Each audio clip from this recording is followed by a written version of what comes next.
Shabbat Shalom, bienvenidos a un nuevo estudio de nuestra comunidad Benei Adonolam. Saludamos, ¿cierto?, a nuestra comunidad en Santiago de Chile. Y en esta oportunidad estamos em, hablando un poco sobre la porción semanal que se llama Baerá. Baerá significa, ¿cierto?, Señor se aparece. Bueno, nuestra porción, ¿cierto?, inicia diciendo y continúa hablando. Adonai a Moshe y le dijo: Yo soy Adonai. Y me aparecía Abraham, Isaac y Jacob, como el Dios Todopoderoso, el Shaddai. Más por mi nombre, aparece el nombre ahí, Dios Jehová, ¿cierto? Adonai no me di a conocer ellos. Y así comienza esta porción del calendario judío, ese que estamos en el 5784. Por ahí, por el año 2448, es cuando están ocurriendo estos acontecimientos. Moshe se había enfrentado ya en primera instancia ante el faraón, se había presentado el faraón, ¿cierto? Él se había presentado o aparecido ante el faraón, pero sin éxito. Y la situación de hecho no había mejorado cuando le fue a decir: bueno, deja ir al pueblo de Israel para que sirva a Dios. En realidad, en vez de mejorar la situación, empeoró, pero el Eterno le asegura a Moshe, ¿cierto?, que la redención estaba cerca de llegar. Y de hecho, se establecen las cuatro declaraciones en esta porción que nosotros recordamos, ¿cierto? Cuando hacemos el, los Kiddushim, ¿cierto? Em, los brindis que hacemos en Pesach. Cuando dicen: Yo soy Adonai, os sacaré debajo de las cargas de los egipcios, libraré de la esclavitud, os redimiré con brazo extendido y con juicio grandes, y os tomaré por pueblo mío, y yo seré vuestro Dios. Y vosotros, ¿cierto? Y así sabréis que yo soy Adonai vuestro Dios, que os sacó de las cargas de los egipcios, etcétera. Hay cuatro declaraciones, ¿cierto?, que recordamos. En el fondo le está diciendo: bueno, tienes temor, Moshe, te apareciste ante el faraón y fuiste rechazado y sufriste, ¿cierto?, el fracaso de presentarte allí.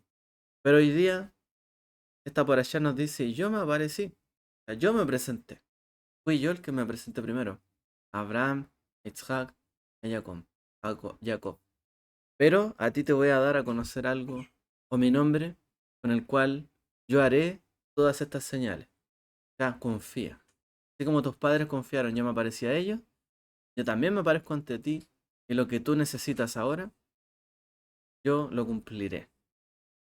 Cumpliré mi palabra. Así que le está diciendo: bueno, tú te apareciste y no pasó nada ante el faraón, ahora yo me aparezco ante ti. Te daré a conocer lo que haré contigo.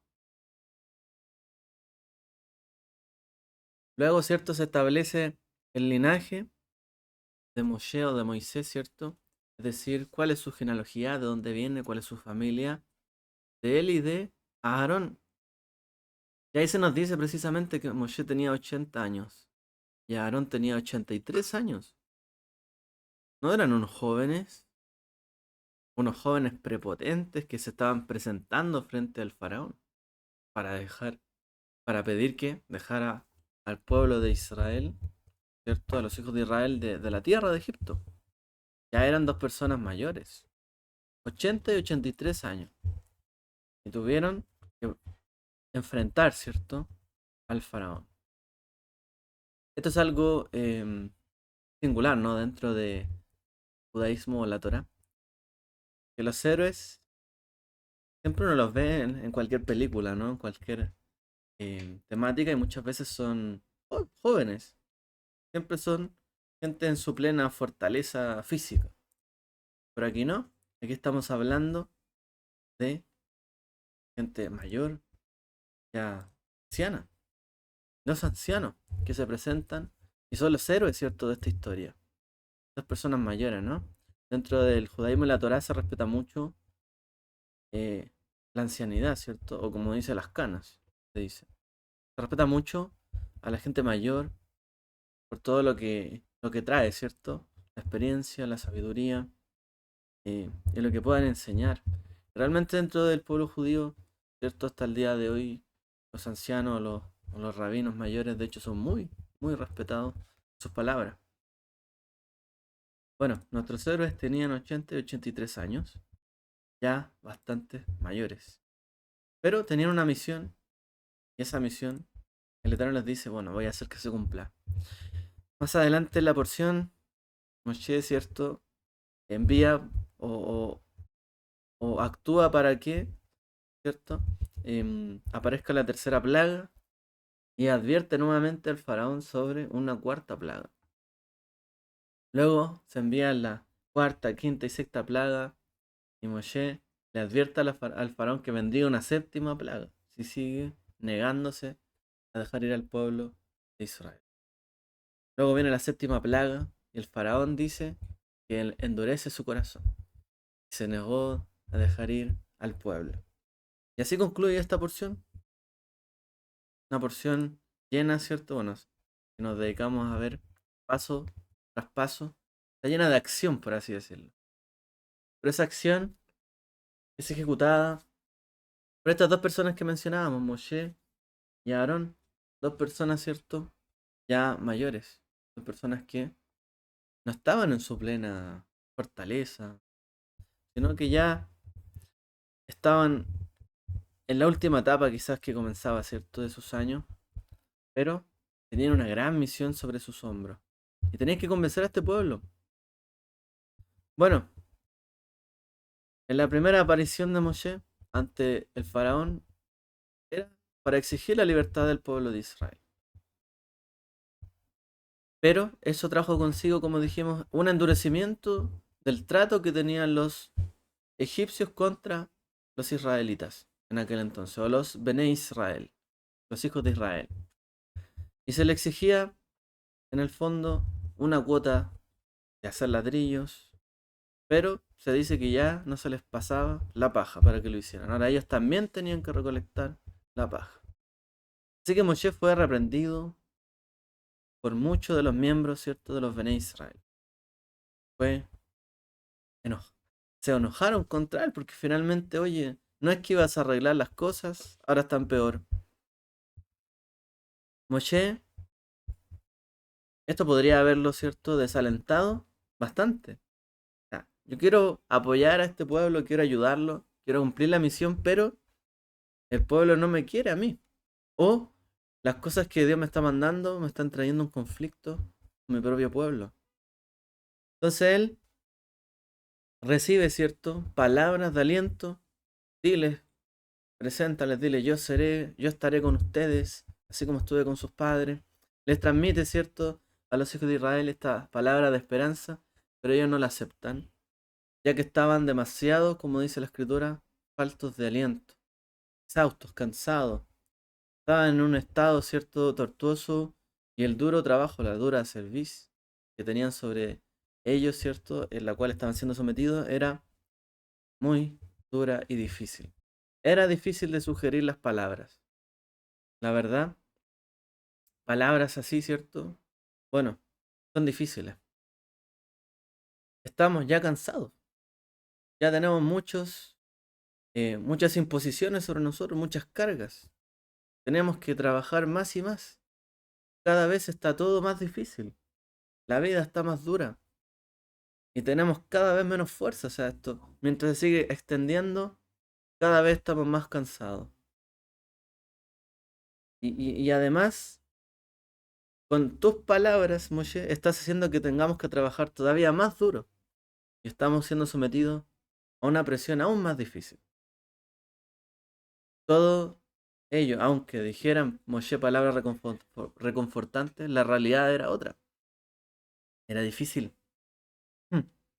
Así que encontramos una extraña situación en Mitzrayim, en Egipto. Estamos diciendo en el fondo que la esclavitud estaba avanzando, ¿cierto? La Abdut estaba avanzando en todo su esplendor. Cada vez eran más esclavos. cada vez tenían más carga sobre su vida, cada vez, ¿cierto? Estaban teniendo que trabajar más, cada vez estaba todo más difícil, más caro, por así decirlo. Y mientras todo avanzaba, Moshe y Aarón visitan, ¿cierto?, al faraón para presentarse, ¿cierto?, y las palabras que el Eterno les había mandado. Porque la verdad es que aunque los israelitas les dijeran, pero es que ahora todo está más difícil después de que hablaron con ellos, lo cierto es que cada vez la esclavitud que estaban sufriendo iba avanzando. O sea, no nos engañemos, era inevitable que los hijos de Israel cayeran en una esclavitud denigrante, en el contexto a donde los estaba llevando aquel faraón. O sea, aquella persona quería esclavizarlos y cada vez les ponía más cargas. Ellos eran libres, ¿no? Cuando estaba Yosef allí en la tierra de em, Goshen, pero ahora no, no lo eran. Entonces, que no se engañaran, cada vez eran más esclavos. Rashi cita un midrash, ¿cierto? Una historia que enseña que toda la tribu de Leví estaba exenta del trabajo duro de la esclavitud. Él trae una historia, ¿cierto? Un midrash. Él dice que en realidad la tribu de Leví en este contexto estaba exenta del duro trabajo y de la esclavitud de Egipto. Ahora, Rambam allí explica que cada nación tenía, en cada nación tenía en sus labios, por así decirlo, que tenían que em, estudiar y enseñar sus leyes. Cada una tenía sus leyes. Tenían sus sabios que enseñaban y enseñarían sus leyes. Pero según lo que el Eterno orquestó, el faraón permitió que la tribu de Leví sirviera en esa capacidad para los hijos de Israel, de tal forma que quedaran exentos de la esclavitud. Ahora, ¿por qué trae este Midrash Rashi? ¿Por qué dice que en realidad los hijos de Leví no tenían, o no eran tan esclavos como el resto de los hijos de Israel? Estaban exentos. Incluso em, dentro de Egipto se les había exentuado de algunas cosas. ¿Por qué explican esto los sabios? Bueno, hay quienes dicen y explican que el faraón tenía sus sabios, sus hechiceros, y él mediante la hechicería conocía que el redentor de Israel, o de los hijos de Israel, vendría de la tribu de Leví. O sea, él tuvo una, por así decirlo, una premonición de que el redentor venía de esa tribu, de la tribu de Leví. Entonces el faraón entendió sabiamente que alguien que no estuviera siendo perseguido, junto con el resto de la nación, no podía servir como un instrumento a través del cual podía detenerse esa persecución. Es decir, no iba a ser alguien que sufriera en carne propia la esclavitud. Por lo tanto, no estaría motivado o llevado a querer sacar al pueblo o a sus hermanos de la esclavitud si él vivía bien. Esto es como que en un lugar, ¿cierto?, viviese gente muy privilegiada y gente muy sufrida. Obviamente, la gente que quiere salir del sufrimiento, generalmente alguien los lidera, alguien que viene de ahí, que ha sufrido en carne propia, que ha pasado eso y quiere que todo cambie. Pero alguien que nunca ha sufrido de las cosas, o, o las duras cerviz, ¿por qué querría esa persona que los demás dejen de sufrir si en realidad nunca ha sufrido? Podría no tener esa empatía y simplemente no hacer nada. Entonces, dicen que el faraón en realidad, esta medida de que esa tribu no estuviera siendo tan em, implacablemente, ¿cierto?, em, esclavizada, precisamente para que nadie de ese lugar pudiera ser un redentor. Porque solamente una persona que experimente el mismo sufrimiento que los demás podría servir como líder de una nación que sufre. De hecho, para la gente, ¿cierto?, pensar que alguien que nunca haya vivido lo que ellos vivieron, que los lidere, es difícil. Si tú no sufres lo que nosotros sufrimos. De hecho, eso es como una paradoja, ¿no? Hoy día, hoy por hoy. Pero si hay gente que es muy privilegiada, gana quizás mucho dinero. ¿Y cómo pretenden decir que ellos conocen lo que nosotros sufrimos si en realidad no lo viven? ¿Por qué se dicen que ellos van a mejorar nuestra vida? Si en realidad ellos no están pasando lo mismo. Bueno, de hecho, eh, como paréntesis, ¿no? Aquí en Chile pasó en un tiempo, ¿no? Que había mucha gente cuando pasó todo el estallido social. No sabían ni lo que valía un kilo de pan, ni lo que costaba la locomoción y el metro, por ejemplo. Entonces, vivían en una burbuja. Entonces no entendían lo que la gente sí pasaba el día a día, obviamente. Entonces, ¿cómo me va a identificar a alguien que en realidad no vive mi realidad? Y esa persona, ¿por qué estaría motivada para querer sacar a esa gente de esa realidad? Bueno, solo una persona que experimente el mismo sufrimiento que la propia nación podría servir como el líder de la nación que sufre. Una nación esclava, tendría que venir alguien esclavo a cambiar las cosas.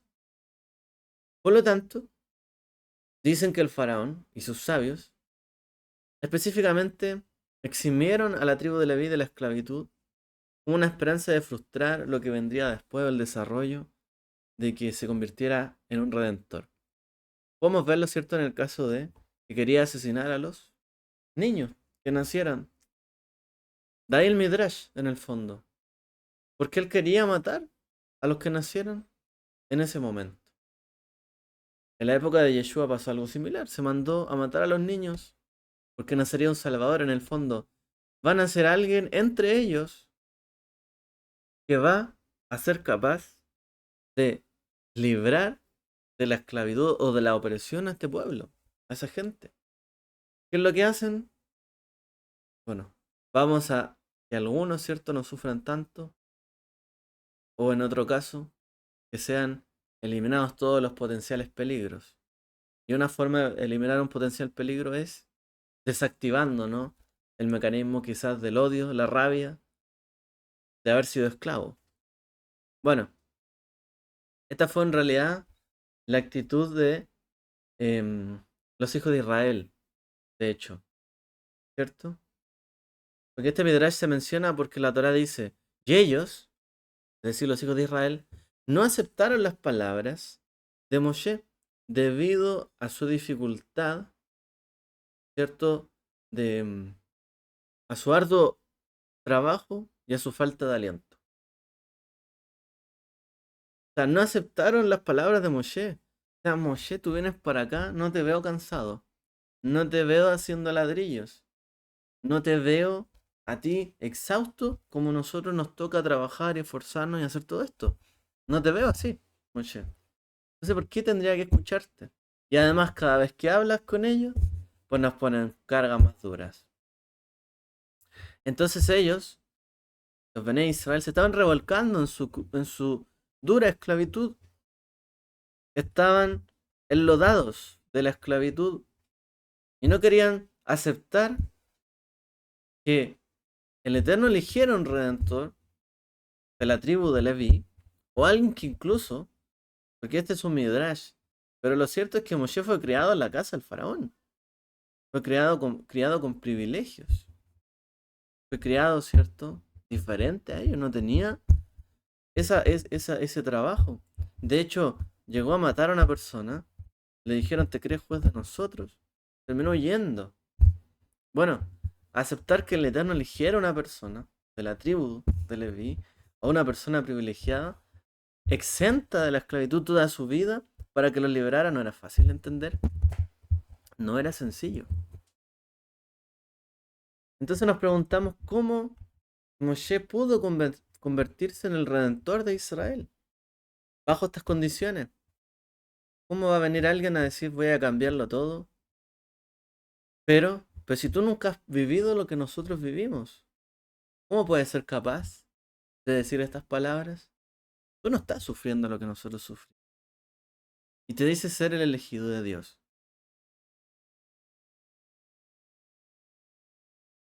Bueno, una pista de lo que decimos, ¿cierto?, está en que Moshe tuvo dos hijos.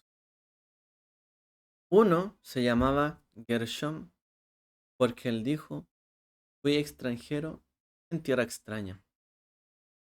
O sea, Ger es un extranjero. Gershom vivía en una tierra extraña, extranjera. Y el otro se llamaba ¿cuánto? Eliezer. ¿Qué significa? Porque el Dios de mi padre me ayudó y me salvó de la espada del faraón. Tuvo dos hijos. Uno fue extranjero en una tierra extraña. Un hijo. Y el otro hijo es porque el Dios de mi padre, Eliezer, me ayudó y me salvó de la espada del faraón. Eso es lo que dice la Torá. Ahora, ¿qué clase de extranjero en tierra extraña era Moshe? ¿Qué tipo de extranjero era él? De nuevo, Moshe se crió en un palacio, en el palacio del faraón. O sea, en aquel entonces, el palacio del faraón era el lugar más lujoso que existía. Ahora, cuando a él le tocó huir, ¿cierto? A Midian o Madián, fue acogido por Yitro, ¿cierto? El suegro de su suegro, sacerdote de Madián, y de hecho, sacerdote de Madián. O sea, probablemente también vivía bien. Probablemente no le faltaba nada. Era un sacerdote, servía en un templo, vivía bien. ¿A qué dificultades se enfrentó Moshe cuando dijo, he sido un extranjero en tierra extraña? Además, el pasuk, ¿cierto?, de la Torá, verso, dice, porque dijo, o sea, dice, uno se llamaba Gershom, dice la Torá, porque dijo Moshe. Entonces, te da estas palabras, porque dijo, para introducir la explicación del nombre de Gershom. Pero no se dice por qué dijo en el caso de cuando habla del nombre que le puso a Eliezer. O sea, a Gershom le puso un nombre, a Eliezer le puso un nombre. Y a Gershom dice, Moshe le puso así porque dijo, he sido extranjero en tierra extraña. Pero no dice de Eliezer porque dijo, Dios me ayudó. Dice, le puso así porque Dios lo ayudó. Pero no es que Moshe lo haya dicho. No es que fuera su decir. No es que fueran sus palabras, digamos, pesadas, ¿cierto? Entonces, aunque en realidad Moshe fue criado en un ambiente de lujo, fue alejado de la esclavitud, aún así también él sufrió junto con el pueblo de Israel, con los Bene Israel en ese entonces, los hijos de Israel. O sea, dice la escritura, a medida que él crecía, salió entre sus hermanos y vio su sufrimiento. O sea, él crecía, pero él veía el sufrimiento de sus hermanos, de los hijos de Israel, su pueblo. Entonces, al respecto, comentaristas como Rashi explican que lo que él vio, porque dice, salió entre sus hermanos, salió a ver y vio su sufrimiento. Que lo que vio en realidad entró en su corazón y sufrió junto con ellos. Dice, él vio a un egipcio golpeando a un hebreo, a un ibrí, uno de sus hermanos, y mató a ese egipcio. Y aunque al hacer eso puso en peligro su propia vida, ciertamente destruyó con esto todos sus privilegios en Mitzrayim, en Egipto. Y aunque él pensara, esto me podría quitar todos mis privilegios, no resistió, ¿cierto?, en hacer este acto. Porque su hermano estaba siendo perseguido y para él era como que él mismo estuviera siendo perseguido. O sea, él respondió ante esto. Él sintió esa empatía con el pueblo de Israel. Y en el fondo cuando Moshe dijo, he sido extraño, extranjero, perdón, en una tierra extraña. En realidad esto es a lo que se refiere. Siempre fui extranjero en una tierra extraña. Viví en Egipto, nací en Egipto, en el palacio del faraón. Luego fui, terminé viviendo en Madián, en el sacerdote de Madián, en una tierra extranjera que no era mía ni era mi pueblo. Nací en Egipto, me crié en el palacio, con todos los privilegios, pero no era mi pueblo, no eran mis hermanos, no era su identidad. Entonces, a esto se refería él. He sido un extranjero en tierra extraña. No soy ni parte de Egipto, de Mitzrayim, ni soy parte de Madián. En realidad nunca fue perseguido, por así decirlo, Moshe, salvo aquella vez que cometió este crimen. Pero él dijo y sintió totalmente que estaba siendo perseguido, porque dice, porque dije, he sido un extranjero en tierra extraña. O sea, él lo sentía y lo decía. Esta, este lugar no me pertenece. No pertenezco a este lugar. Y siempre se sintió así. Por eso dice el versículo. Uno se llamaba Gershón porque dijo, yo he sido un extraño, un extranjero en tierra extraña, extranjera. Entonces a menudo pasa que sentimos el dolor de otras personas. ¿Sí?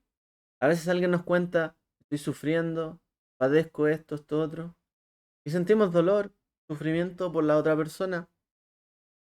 Pero generalmente nosotros nos engañamos a nosotros mismos. A veces nos dice, qué lata, qué pena, esta situación que pasa. Pero muchas veces nos engañamos. En realidad no estamos sintiendo tanto el dolor del otro. En realidad como no nos toca a nosotros, no es algo que nos afecte tanto. Bueno,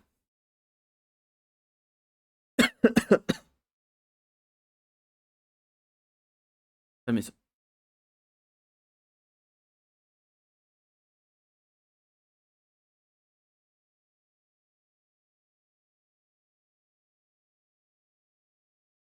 Bueno, nosotros, por ejemplo, cuando tenemos nuestra vida normal, sin problemas, dificultades, quizás, bueno, como todos pasan algún tema en la vida, a veces nosotros nos afectamos. Puede ser que en algún momento tengamos un accidente, suframos un dolor, tengamos una lesión momentánea y sufrimos en realidad un tiempo, nos quejamos y reclamamos, ¿cierto?, de las cosas que nos pasan en esta vida, porque estoy así, ¿cómo estás tú? No, no estoy tan bien, pero en realidad no tenemos esos problemas siempre. Pero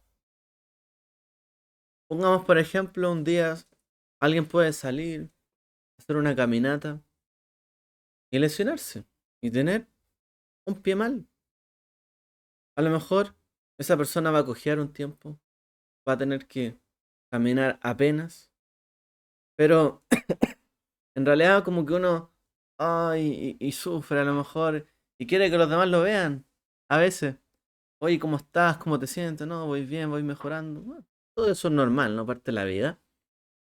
Pero hay personas que viven así. Hay gente que tiene lesiones de por vida. Tiene una enfermedad que tiene que cargar de por vida. No es algo momentáneo. No es algo que a lo mejor a una persona le falta una pierna. O sea, no es que va a cojear porque algo momentáneo. Es toda la vida. Tienen que vivir así. Bueno, ¿cómo debe sentirse esa persona? O sea, a veces uno tiene un momento donde sufre de algo, pero hay gente que sufre toda la vida. En realidad, uno diría, uy, tal vez estoy sufriendo lo que esa persona está sufriendo. O sea, yo que a lo mejor puedo tener un día que no puedo caminar bien, estoy sufriendo lo que una persona que no puede caminar bien sufre. Pero la verdad es que no es así. Es difícil, es increíblemente difícil sentir lo que otro siente cuando en realidad no se está en su propio lugar. O sea, aun cuando una persona un día tenga un pie enyesado y no puede usarlo, no es lo mismo a una persona que toda su vida no va a poder usar su pierna. Y nunca va a sentir lo que esa persona sintió o siente. Es falso. Nunca nos podremos poner totalmente en el lugar de otro cuando no hemos sufrido lo mismo. No hemos padecido eso. En realidad, eso no es así. Y no nos engañemos. en este sentido. O sea, por mucho que nos acerquemos a algo, no conocemos el dolor y el sufrimiento de los demás. Pero Moshe dice que al menos sintió el dolor que estaban experimentando allí. Y al parecer realmente sintió ese dolor. Y aunque él podría haber vivido en un lugar bien cómodo, seguro, tranquilo, dice fui siempre un extranjero en tierra extraña. Nunca viví la vida que hubiese preferido haber vivido. En el fondo le está diciendo, siempre he sido extranjero. Hubiese preferido vivir entre mis hermanos que haber vivido en este palacio. Hubiese preferido haber vivido entre mis hermanos que haber tenido que huir de ellos mismos a Madián. Hubiese preferido sufrir con ellos y vivir la vida que he vivido, porque ese es mi pueblo, esos son mis hermanos. Aunque no lo haya vivido, sintió un dolor similar, ¿no? Que el que ellos sentían. Somos extranjeros en una tierra extraña, vivimos acá y nos tratan mal. Y Moshe siempre sintió el dolor de no pertenecer a una tierra o a la propia tierra. Y este es el punto de conexión que había entre el pueblo y Moshe. El pueblo se sentía, era esclavo en una tierra extraña, al que no le pertenecía, porque vivieron ahí con un permiso, pero no era su tierra. La tierra era la tierra que prometió a Abraham, Isaac y a Jacob. Y Moshe se sintió siempre extranjero, porque esa no era también la tierra de Abraham, Isaac y Jacob, era una tierra extranjera. La sociedad egipcia estaba corrupta probablemente no solamente en esclavizar a los demás, sino también en otras cosas. Y él no se sentía que era su lugar. De alguna forma sintió la misma sensación, quizás no pasó lo mismo, no estuvo allí, pero al mismo tiempo estaba allí. Si no se hubiese sentido así, nunca podría haber sido el redentor de Egipto. Y aquí está como el punto, ¿cierto? Es un ingrediente necesario, ¿cierto? Para cualquier persona que quiera servir a otros o ser quizá un líder dentro de Israel o ser un amigo de Israel, ¿cierto? Que uno pueda sentir también el sufrimiento, sentirse parte del pueblo como una pertenencia, ¿cierto? Israel. Y esto es totalmente cierto, o sea, ¿cómo podemos empatizar nosotros hoy día quizás con Israel que sufre, que lo pasa mal? En muchos sentidos. Gente que todavía está cautiva, rehenes, gente que vive todo el tiempo en una angustia porque hay una guerra que hoy día intensificó y va a ser peor que antes. ¿Cómo podríamos identificarnos con ellos si en realidad nunca hemos vivido eso quizás? Bueno, el mismo sentimiento, ¿no? Que dice la escritura, con la fe. Tuvieron la misma fe. El punto es que, aun cuando el pueblo se sentía así extranjero, no tenía tanta fe como para decir, Dios nos puede sacar de esta situación. Estaban abrumados por el dolor y por el día a día, pero no tenían la suficiente fe para decir, somos extranjeros, perdón, en una tierra extraña, y Dios nos puede llevar al lugar que nos ha prometido.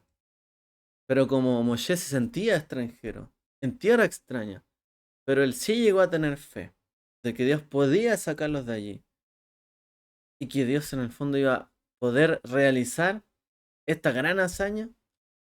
Esta era la diferencia o en cuánto Moshe era superior a sus hermanos, como dice el libro de Hebreos, por la fe. No hubo otra forma, no hay otra forma. Si no creemos que podemos salir o Dios nos puede sacar de la situación en la que estamos, nunca saldremos.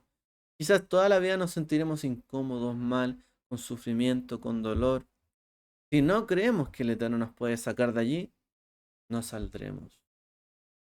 Si no creemos, aunque digamos, en realidad, en este mundo sufriré, pero en el mundo venidero seré mejor, seré feliz.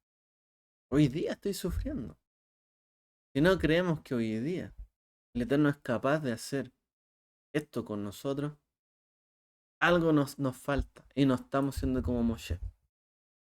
Entonces dice, continúa hablando de eso, Moshe le dijo, yo soy Adonai, y me apareció Abraham, Isaac y Jacob. ¿Cómo? El Shaddai, el Dios Todopoderoso, el Dios que lo sustentó.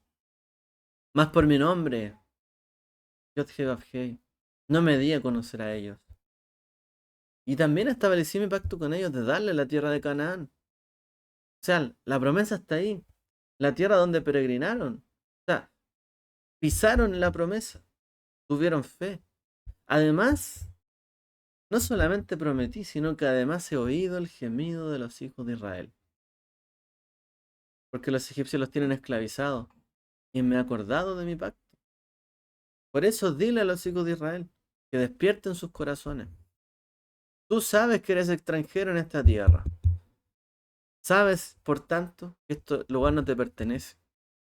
O sea, tú sabes claramente que yo le dije a Abraham, Isaac y Jacob de darles otra tierra, no esta tierra. Tú eso lo tienes claro. Pero no basta aunque tú lo tengas claro. Además oí a los hijos de Israel, porque los tenían esclavizados. Y en el fondo ellos no han entendido esto. Por tanto, dile, yo soy Adonai. Yo los sacaré de las cargas de los egipcios. El mismo que les prometió, o que por el cual ellos se sienten extranjeros en esta tierra. Injustamente quizás nacieron allí y estarán siendo esclavizados. O sea, el mismo que les va a dar la pertenencia de la tierra, yo los voy a sacar de las cargas, los libraré de la esclavitud, los redimiré con brazo extendido, los traeré y juicios grandes. Los tomaré por pueblo mío y seré vuestro Elohim. Y sabréis que yo soy Adonai vuestro Elohim. Os sacó de la tierra, que sacó de debajo de las cargas de los egipcios. Y os traeré a la tierra que juré dar a Abraham, a Isaac y a Jacob. Las voy a dar por heredad. Ustedes que siempre se han sentido extranjeros en tierra extraña. Yo les voy a dar esa tierra. Así habló Moshe a los hijos de Israel, pero ellos no escucharon a Moshe por el desaliento de sus corazones y la dura servidumbre. Y ahí estaban los hijos de Israel. No podían salir de esta situación porque estaban desalentados de corazón. El dolor, el sufrimiento no los dejaba creer que había otra persona como Moshe que podría llegar a sentir su propio dolor y sacarlos de allí. O sea, y este es el punto, como para dejar la reflexión final. A veces no creemos que haya alguien que sea o que haya sufrido tanto como nosotros. O no creemos que alguien se pueda poner en nuestros zapatos. O no creemos que haya alguien que sea capaz en el fondo de pasar lo que hemos pasado y salir hacia adelante. Y a veces esto nos hace justificarnos a nosotros mismos. Es que porque he sufrido todo esto, hice esto otro, o pasé esto y pasé esto otro. Nos justificamos detrás de ese dolor que sufrimos en carne propia. Es que nadie pasó lo que yo pasé. Es que en ese tiempo, aquí y allá. Pero esta para allá se trata de que alguien sí fue capaz de identificarse con ello. Alguien sí fue capaz de sufrir su dolor. Alguien se sintió igual que el otro. Alguien se siente igual a ti. Alguien pasó lo mismo que tú. Alguien sufrió lo mismo que tú. Cuando tú pensabas que nadie podía pasar eso, si alguien sufrió, ¿no? Bueno, la escritura dice claramente, ¿no? Del Mesías. Un varón experimentado en quebranto, experimentado en dolores.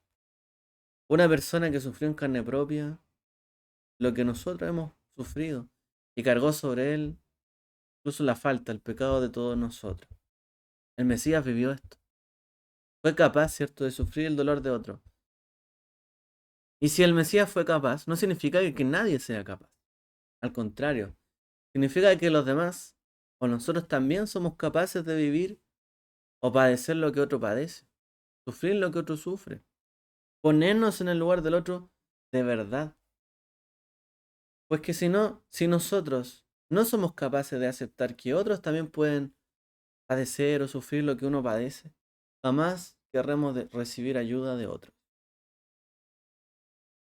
Nunca vamos a querer que alguien nos ayude. Siempre la gente que se encierra en su dolor, en su sufrimiento, no quiere que nadie lo ayude a salir de allí. Y piensa de que nadie lo va a entender y nadie va a sufrir lo que está sufriendo como para que salga de allí. Y eso eran los Bene Israel. No querían que alguien los sacara de allí. O no querían creer que alguien podía estar en su lugar. O sentirse como ellos. Y aunque Moshe les mencionó todo esto, no creyeron. Y lo dejaron allí. Entonces también todo lo que vemos después es parte de la imagen, ¿no?, que el Eterno empieza a limpiar ante los ojos de todos los hijos de Israel. Yo los sacaré con grandes juicios. Los voy a tomar, los voy a sacar, les sacaré estas cargas. La única forma también de que podamos creer o salir de una situación así es cuando vemos, por así decirlo, la demostración de las palabras que son de verdad y son reales. Cuando en realidad alguien sufre con nosotros, cuando alguien ríe con nosotros, cuando alguien llora con nosotros, cuando alguien de verdad está en la situación de nosotros, o de verdad se muestra interés en lo que estamos pasando, y está ahí, y hace un esfuerzo. Ahí empezamos a creer y el corazón duro que tenía el pueblo de Israel se empezó a ablandar, aun cuando todavía no quería avanzar. Moshe tuvo que también convertirse en la persona que, a través de la cual el Eterno cumpliera sus palabras y sus promesas, para que también creyeran en Moshe. No bastaba que solo creyeran en Dios, sino que creyeran también en Moshe. Que alguien les podía tender la mano, aún en esa situación, y aún cuando quizás no tuviera lo mismo o pasara lo mismo que ellos pasaron. Moshe les demostró una y otra vez que creer que solo uno sufre y nadie más sabe que sufre, y creer que uno no puede salir de la situación en donde está, es incorrecto. Dios es capaz de sacarnos de todas nuestras cargas, de todo nuestro sufrimiento, de todas nuestras dolencias. Y también es capaz de levantar personas que sean y tengan esta empatía, de poder ayudarnos, tomarnos de la mano, sacarnos de donde estamos y no nos cerremos a esta opción. Dios nos trajo a este mundo solo para sufrir. También nos trajo para compartir el sufrimiento y para alentarnos unos a otros, edificarnos unos a otros, crecer unos a otros.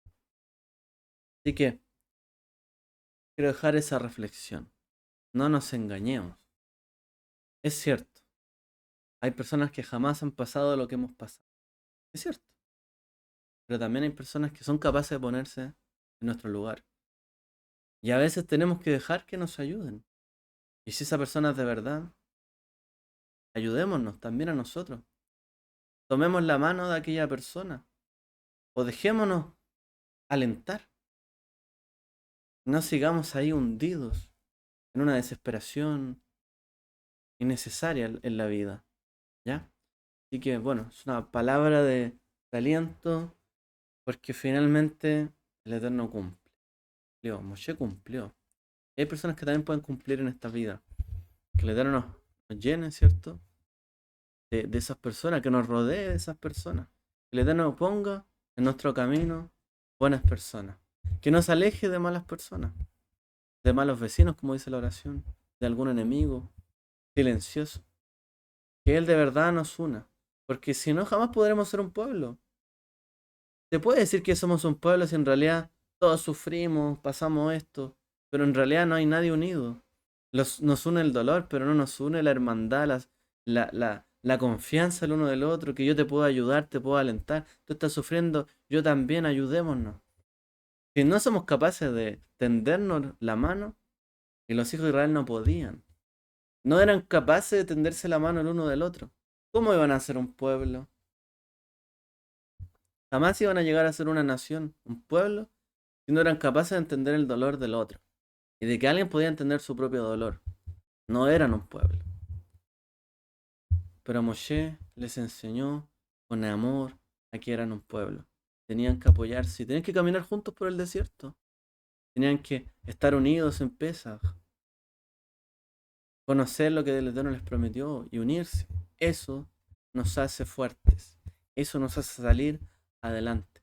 El Eterno fortalezca a la familia, fortalezca a nuestros hermanos y nos permita ir un paso más allá, como lo que le propuso Moshe al pueblo de Israel. Ir un paso más allá. Aceptemos que somos un apoyo, ¿cierto? Los unos a los otros. El Eterno les bendiga. Shabbat shalom.